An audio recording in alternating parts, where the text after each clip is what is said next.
एक हकीम साहब हुआ करते थे जो बहुत ही नेकदिल और दीनदार थे। इनका दवाखाना एक पुरानी इमारत में था।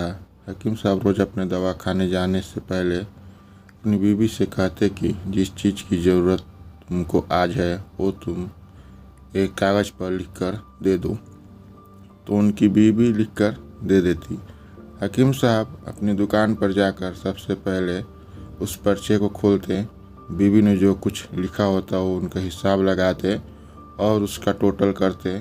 फिर अल्लाह से दुआ करते कि या खुदा, मैं तेरे हुक्म के तामील में तेरी इबादत छोड़कर यहाँ दुनियादारी के चक्कर में आ बैठा हूँ। जैसे ही तू मेरी आज की ज़रूरत को पूरी कर देगा, मैं उसी वक्त यहाँ से उठ जाऊँगा।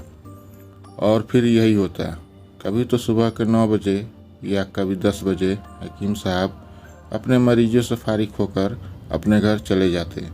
एक दिन हकीम साहब ने अपनी दुकान खोली और रकम का हिसाब लगाने के लिए पर्ची खोली, तो पर्ची को देखते ही रह गए। एक लम्हे के लिए तो उनका दिमाग घूम गया। उनको अपनी आंखों पर विश्वास नहीं हो रहा था, लेकिन जल्द ही उन्होंने अपने आप पर काबू पा लिया। उस पर्चे पर आटे दाल के अलावा उनकी बीवी ने लिखा हुआ था, बेटी के दहेज का सामान। हकीम साहब कुछ देर सोचते रहे, फिर सब चीज़ों की कीमत लिखने के बाद दहेज के सामान के सामने लिख दिया कि ये खुदा का काम है और खुदा ही जाने। फिर वो अपने काम में लग गए। 1-2 मरीज आए थे जिनको हकीम साहब ने दवा दे दिया। उसी वक्त उनकी दुकान के सामने एक बड़ी सी कार आकर रुकी, लेकिन कार के आने या कार के अंदर कौन है उनको हकीम साहब ने कोई तवज्जो नहीं दी, क्योंकि कई कार वाले भी हकीम साहब के पास अपना इलाज करवाने आते रहते थे। ये सब तो रोज़ का काम था। जब सारे मरीज अपनी दवा लेकर चले गए तो कार वाले साहब कार से बाहर निकले, हकीम साहब को सलाम किया और जाकर उनकी दुकान में बैठ गए।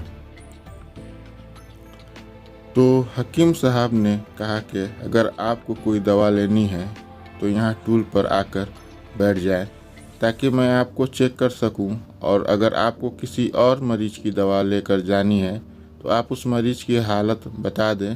फिर वो साहब बोले कि हकीम साहब, मुझे लगता है कि आप ने मुझे पहचाना नहीं, लेकिन आप भला मुझे पहचाना भी कैसे सकते हैं, क्योंकि मैं आपसे 15 साल बाद मिल रहा हूँ। अपनी पहचान के लिए मैं आपको अपनी पुरानी मुलाकात के बारे में बताता हूँ। जब मैं पहली मर्तबा यहाँ पर आया था तो मैं यहाँ खुद नहीं आया था, बल्कि मुझे यहाँ खुदा ने भेजा था, क्योंकि खुदा को मुझ पर रहम आ गया था और वो मेरा घर आबाद करना चाहता था। वह कुछ ऐसा था कि मैं अपने गांव जा रहा था, तभी हमारी गाड़ी आपकी दुकान के सामने आकर पंचर हो गई। ड्राइवर गाड़ी का पहिया लेकर पंचर लगवाने चला गया था, तभी आपने देखा कि मैं गर्मी और धूप में गाड़ी के पास खड़ा हुआ हूँ। फिर आप मेरे पास आए और दुकान की तरफ इशारा करके कहा कि आप अंदर आकर बैठ जाएं। तो मैंने आपका शुक्रिया अदा किया और कुर्सी पर आकर बैठ गया। ड्राइवर ने कुछ ज़्यादा ही देर लगा दिया था। एक छोटी सी बच्ची भी मेरे पास खड़ी थी और बार बार कह रही थी कि मुझे भूख लग रही है, और आप उससे कह रहे थे कि बेटी थोड़ा सब्र करो, अभी थोड़ी देर में चलते हैं। मैं ये सोच रहा था कि मैं आपके पास इतनी देर से बैठा हूँ, लगता है मुझे आपसे कोई दवा खरीदनी चाहिए, ताकि आप मेरे बैठने को ज़्यादा महसूस ना करें। मैंने कहा कि हकीम साहब, मैं इंग्लैंड में रहता हूँ, वहाँ गया मुझे 6 साल हो चुके हैं। जाने से पहले मेरी शादी हुई थी, लेकिन आज तक मेरी कोई औलाद नहीं है।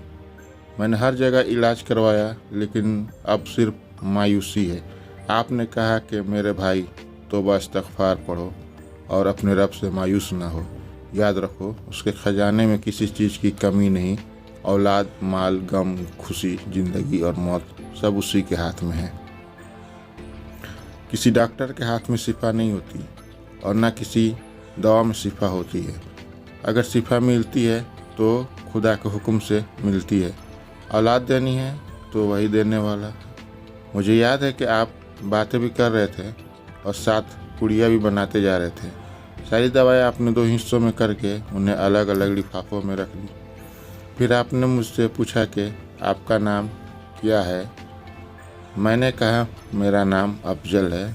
आपने एक लिफाफे पर अफजल लिखा और दूसरे लिफाफे पर बेगम अफजल लिखा।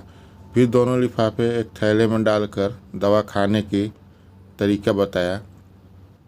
मैंने बेदिली से दवाई ले ली, क्योंकि मैं तो सिर्फ आपको कुछ रकम देना चाहता था। लेकिन जब दवा लेने के बाद मैंने पूछा कि कितने पैसे देने हैं, तो आपने कहा कि बस ठीक है। तो मुझे कुछ समझ में नहीं आया, तो मैंने दोबारा पूछा तो आपने कहा कि आज का खाता बंद हो गया। तो मैंने कहा कि मुझे आपकी बात समझ में नहीं आई। वहीं पर एक शख्स और मौजूद था, तो उसने मुझे बताया कि खाता बंद होने का मतलब है कि हकीम साहब ने आज के घरेलू खर्च के लिए जितनी रकम खुदा से मांगी थी वो खुदा ने उन्हें दे दी है। ज़्यादा रकम वो नहीं ले सकते। मैं बहुत हैरान हुआ और दिल ही दिल में शर्मिंदा हुआ कि मेरे कितने घटिया ख्यालात थे और ये सादा सा हकीम कितना अजीम इंसान है। फिर मैंने अपने घर जाकर अपनी बेगम को ये दवाई दिखाई और उसे सारी बात समझाई, तो कहने लगी कि वो कोई इंसान नहीं बल्कि हमारे लिए तो वो एक फरिश्ता है। मुझे यकीन है कि उनकी दी हुई दवा हमारे लिए फ़ायदेमंद साबित होगी। हकीम साहब, आज मैं 3 बच्चों का बाप हूँ। खुदा ने आपको हमारी मदद का वसीला बनाया। हम हमेशा आपके लिए दुआ करते हैं।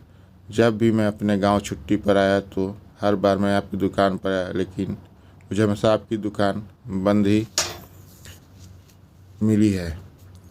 कल दोपहर को भी आया था, लेकिन आपकी दुकान कल भी बंद थी। वहीं एक आदमी खड़ा था। उसने कहा कि अगर आपको हकीम साहब से मिलना है तो आप सुबह 9 बजे आ जाएं, वरना उनसे मिलना मुश्किल है। इसलिए मैं आज आपसे मिलने सुबह सुबह आया हूँ। जब 15 साल पहले मैंने आपकी दुकान में आपकी छोटी बेटी देखी तो मैंने बताया था कि उसे देखकर मुझे मेरी भांजी याद आ रही है। मेरी भांजी की शादी इस महीने में ही होनी थी।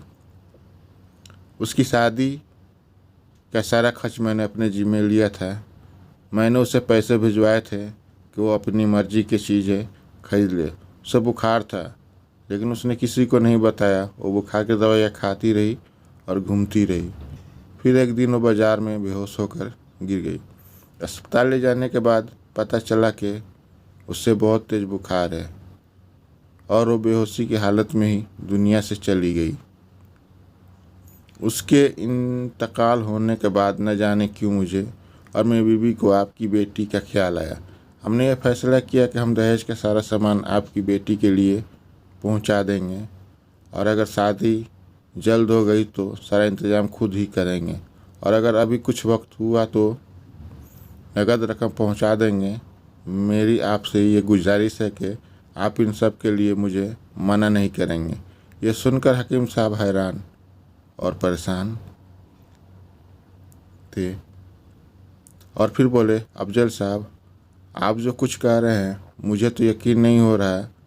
मैंने आज सुबह बीवी के हाथ से लिखी हुई पर्ची देखी तो घर के खाने पीने के सामान के साथ बेटी के दहेज का सामान लाने को लिखा हुआ था, और आप खुद देख लेके पर्ची पर क्या लिखा हुआ है।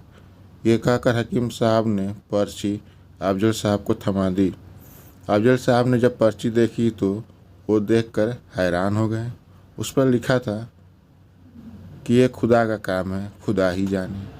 हकीम साहब ने कहा कि अफजल साहब, यकीन मानिए जो भी मेरी बीवी ने पर्ची में लिखी हो, आज तक ऐसा नहीं हुआ कि उन सब चीज़ों को लाने का बंदोबस्त नहीं हुआ हो।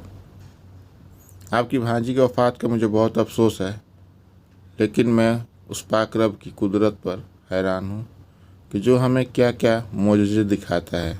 इस तरह हकीम साहब की बेटी के दहेज का सामान इंतज़ाम होता है और बड़े धूमधाम से उनकी बेटी की शादी हो जाती है।